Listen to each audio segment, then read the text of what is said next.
Ada berita tentang Disdik Sulsel minta siswa dan guru untuk menghafal Al-Quran minimal juz 30.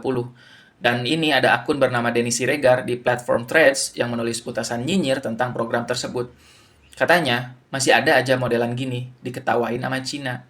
Pertama, hafalan Al-Quran terbukti secara ilmiah meningkatkan daya ingat, konsentrasi, dan disiplin. Dan ketiga hal tersebut, yaitu daya ingat, konsentrasi, dan disiplin juga berdampak positif pada pelajaran umum.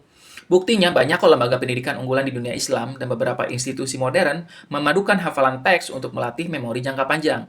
Jadi, ini bukan soal memilih hafalan Quran atau pelajaran umum, tapi menguatkan keduanya.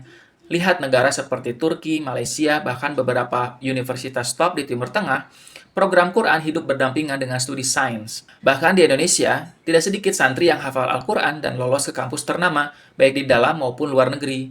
Selanjutnya, kenapa guru juga harus ikut menghafal? Ingat, guru adalah teladan. Ketika guru juga berusaha menghafal Al-Quran, dia menunjukkan kesungguhan, kedisiplinan, dan kecintaan pada ilmu.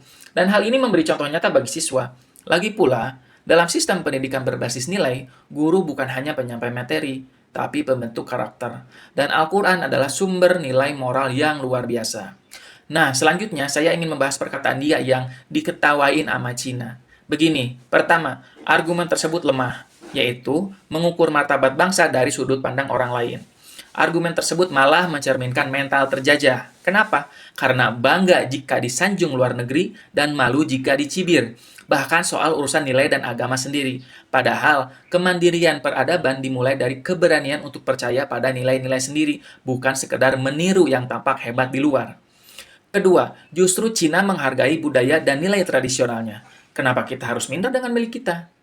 Cina mendorong rakyatnya belajar Konfusianisme, nilai-nilai etika kuno, sejarah kekaisaran, dan bahkan merayakan aksara klasik di sekolah.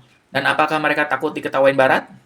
Tidak, mereka justru bangga dan menjadikannya kekuatan budaya.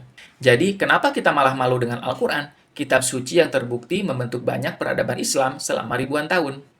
Ketiga adalah standar kemajuan tidaklah tunggal. Cina punya keunggulan teknologi, kita bisa punya keunggulan moral dan spiritual. Kalau semua negara hanya berlomba jadi mini Cina, dunia ini akan kehilangan kekayaan nilai. Dan Indonesia justru bisa menjadi rujukan dunia dalam hal keberagaman, toleransi, dan moralitas. Dan itu bisa dimulai dari generasi yang akrab dengan Al-Quran. Mengatakan nanti diketawain Cina hanya mencerminkan dari rasa tidak percaya diri dan kehilangan arah identitas. Bangsa besar bukan bangsa yang minder, tapi bangsa yang tahu akar budayanya, tahu nilai-nilai spiritualnya, dan tahu bahwa kemajuan dan keimanan bisa berjalan seiring.